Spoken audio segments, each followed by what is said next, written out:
دیکھ رہے ہیں The Daily Show with Munir Memon. السلام علیکم، آپ دیکھ رہے ہیں پروگرام منیر میمن کے ساتھ۔ پاکستان میں باضابطہ طور پہ الیکشنز کا ماحول تو سج چکا۔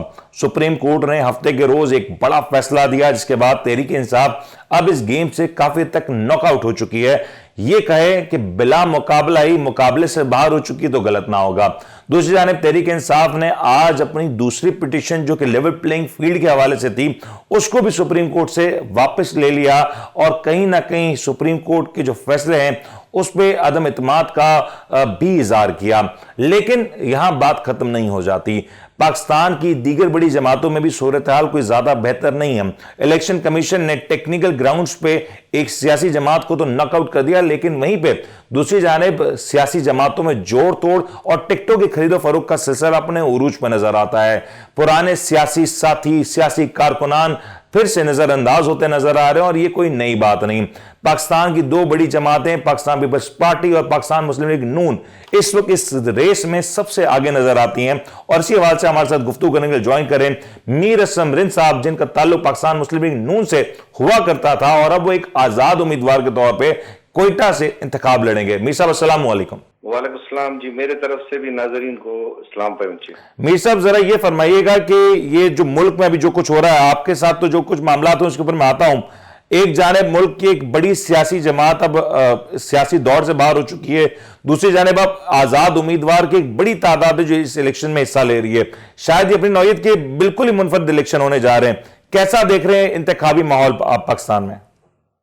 سر گزارش یہ ہے کہ اس بار دیکھا گیا ہے کہ جتنی بڑی پارٹیاں ہیں ان میں تمام جو ہے نا ٹکٹ میرٹ پہ تقسیم نہیں کیے گئے ہیں، اقربا پروری، سفارش، پیسے پہ ٹکٹیں بکی گئی ہیں اور لوگوں کو دی گئی ہیں۔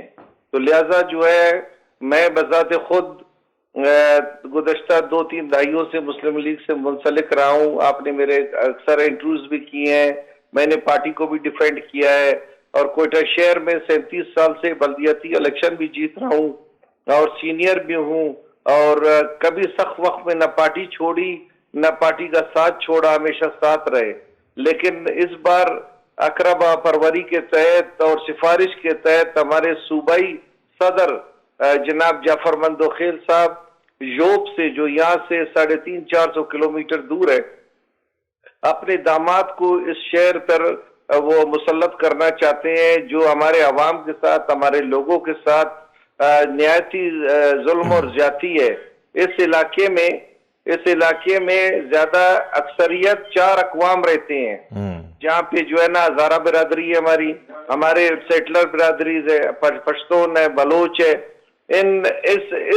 اس شہر میں جہاں پہ ہم گلدستے کی طرح رہتے ہیں، یہاں پہ باہر کے بندے کو ہم پہ مسلط کیا جا رہا ہے، اور اس کا کہنا یہ ہے جی میں تو جیتا ہوا ہوں، مجھے تو این او سی مل گیا ہے، میں الیکشن میں کوئی مجھے ووٹ دے نہ دے میں جیتا ہوا ہوں۔ کیوں بھائی؟ ہم لوگوں نے یہ 30-35 سال پارٹی کے لیے قربانی دی ہے، ہم اس شہر کی غم خوشی میں شریک ہوئے ہیں، ہم یہاں کے ہر غم میں فرنٹ میں رہے ہیں، ہمارا حق ہے۔ ہم چاہتے ہیں کہ ہم جو ہمارا شہر ہے، اسی باہر کے لوگوں نے آ کر ہمیشہ ہمارے استحصال کیا ہے، ہمارے بچوں کی میڈیکل اور انجینئرنگ کی سیٹوں پہ قبضہ کیا ہے، ہمارے بچوں کے نوکریوں پہ قبضہ کیا ہے۔ اس بار ایک صوبائی اسمبلی کی سیٹ رہ گئی اور قومی کی، دونوں پہ یوب والوں کو جو ہے ٹکٹ دیا گیا ہے۔ کیا ہم لوگ بھائی، میں ہمیشہ کہتا ہوں، لیکن میر صاحب یہ کیا وجہ ہے کہ ہم دیکھ رہے ہیں نون لیگ سے بڑی تعداد میں شکایت آ رہی ہے اور سینئر رہنماؤں کی جانب سے شکایت آ رہی ہیں؟ آپ جیسے خود کہہ رہے ہیں کہ آپ 3 دہائیوں سے پارٹی کے ساتھ ہیں، پارٹی کے ہر مشکل وقت میں جب پارٹی کے سربراہان بھی ملک چھوڑ کے چلے جایا کرتے تب بھی آپ لوگ یہاں پہ رہے، سخت حالات دیکھ کے سردی گرمی جھیلی، لیکن اب آپ لوگ نظر انداز ہو رہے ہیں، تو اس کے پیچھے معاملات کیا ہیں، وجوہات کیا ہیں؟ ایسی تو کوئی بڑی وجہ تو ہوگی۔ سر جب لاہور میں میاں نواز شریف صاحب نے انٹرویو پہ بلایا، سب سے اچھا انٹرویو بھی میرا ہوا، سب سے مطمئن بھی میں نے ان کو کیا، اور میں نے احسان اقبال صاحب کو کہا وہیں پہ، چونکہ ہمیں اس چیز کی بو آ رہی تھی کہ یہ ایسا کریں گے، ہم نے کہا سر میرٹ میں کوئی ہم سے زیادہ ہے اس کا حق ہے، قابلیت میں زیادہ ہے حق ہے، کوئی ہم سے زیادہ شہر میں بلدیاتی الیکشن جیتا ہے اس کا بھی حق ہے، لیکن اقربا پروری اور سفارش ہم نہیں مانیں گے۔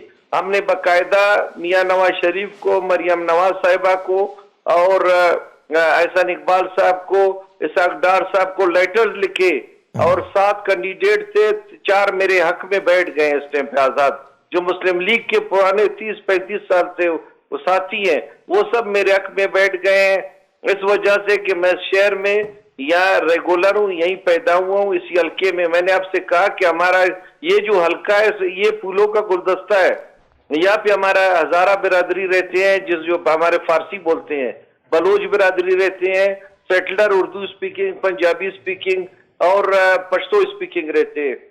یہاں پہ اگر ہم کسی باہر والوں کو چھوڑیں گے, ہم اپنے طرف سے کوشش کریں گے کہ ہمارا کوئٹہ والا میں جیتتا ہوں, ہمارے دوسرے ساتھی جیتے ہیں اور بات ہے. لیکن میر صاحب آپ کی جو گفتگو مجھے سمجھ آ رہی ہے, آپ یہ کہہ رہے ہیں کہ جو صوبائی صدر ہے وہ پارٹی کے صدر زیادہ طاقتور ہے اور پارٹی کا صدر صوبائی صدر کے ہاتھوں بلیک میل ہو سکتا ہے. اب یہ کہہ رہے ہیں میاں محمد نواز شریف صاحب جیسی شخصیت, آپ کو لگتا ہے صوبائی صدر کے ہاتھوں بلیک میل ہو سکتی ہے؟ سر میں آپ کو کہتا ہوں نا, یہ لوگوں نے کوئی گیم کیا ہے, وہ تو جو کینڈیڈیٹ ہے سب کے سامنے کہتے ہیں میں نے ٹکٹ خریدی ہے. ہم ابھی ٹھیکیداروں کے لیے تو اپنے شہر کا سودا نہیں کریں گے نا. آپ کہہ رہے ہیں نون لیگ کے یا دیگر پارٹیز کے ٹکٹ باقاعدہ خریدے جا رہے ہیں, خرید و فروخت کا سلسلہ آج سے جاری ہے, باقاعدہ سریعام ہو کہتے ہیں ہم نے پارٹی بہت پیسہ خرچ کیا, ہم نے خریدا ہے. تو اس کا مطلب یہ ہے کہ پاکستان کے جمہوری نظام میں جو پیسے خرچ کر سکتا ہے, پارٹی ٹکٹ لے سکتا ہے, وہی پھر آگے آئے گا نا, اس کا مطلب تو یہ ہوا. سر اگر ایسے لوگ آئیں گے اس ملک کا مستقبل کیا ہوگا, ہمارے بچوں کا مستقبل کیا ہوگا, ایسے لوگ مسلط کیے. لیکن میر صاحب میں سمجھنے سے قاصر ہوں, ابھی نون لیگ ایک بڑی مشکل سیاسی صورتحال سے باہر آئی ہے اور نون لیگ اکثر اپنے جلسے جلوسوں میں جو نون لیگ کی قیادت ہے وہ یہ کہتی ہے کہ ہم نے ماضی سبق سیکھا ہے. آپ جیسے لوگ ہیں, میں دانیال عزیز کی بات کروں جو مشکل وقت میں پارٹی کے ساتھ رہے, شاہد خاقان عباسی صاحب جیسے لوگ ہیں, اور بیشتر بے شمار ایسے نام ہیں جو ہم گنوا سکتے ہیں. کیا وجوہات ہیں کہ سینئر قیادت, ایک ہوتا ہے کہ چلیں آپ سینئر ہیں لیکن اس عہدے پہ نہیں ہیں, آپ تو سینئر بھی ہیں اس عہدے پہ بھی رہیں, آپ لوگوں کو کیوں ریکگنیشن نہیں مل پا رہی ہے؟ پارٹی نے کیا سبق نہیں لیا؟ پارٹی کیوں اپنے پرانے لوگوں کو چھوڑ رہی ہے؟ سر کوئی سبق کوئی نہیں سیکھتا اس بار تو. ہمارے یہاں پہ جہاں پہ جو ٹکٹیں بٹی ہیں, چاہے ٹاپ پرائیورٹی پر ہماری مسلم لیگ نون ہے, تحریک انصاف ہے, جمعیت ہے, سب کے ٹکٹس بکے ہیں.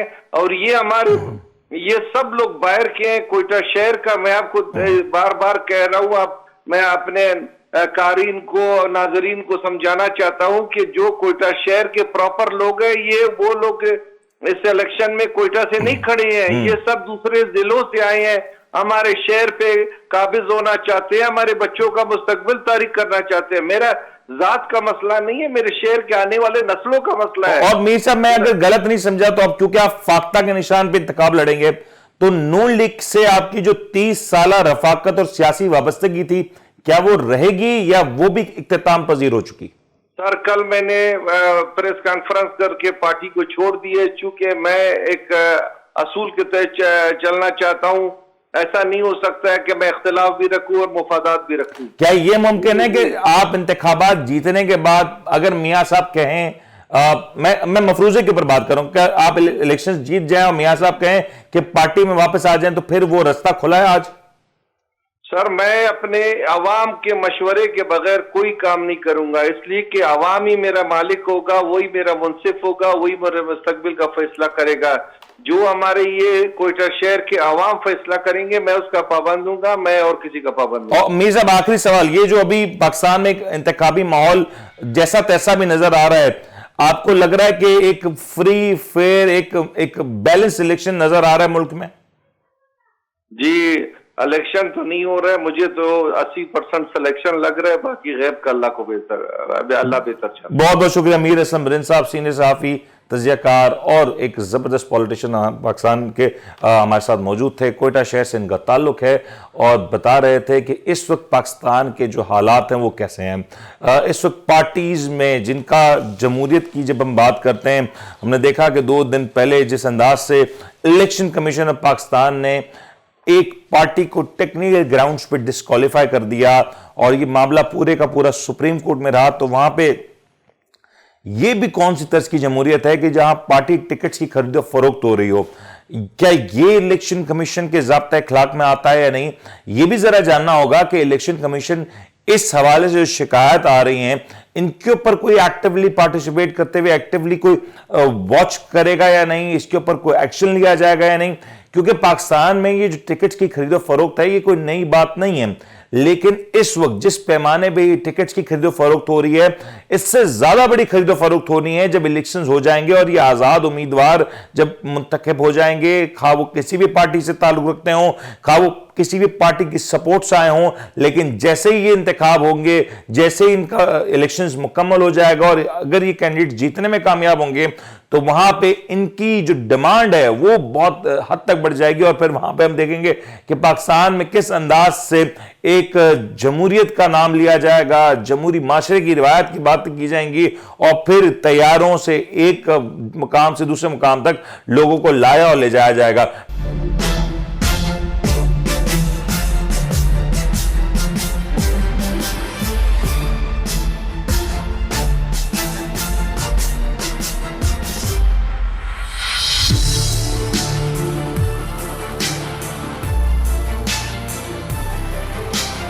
آپ دیکھ رہے ہیں the daily show with Munir Memon.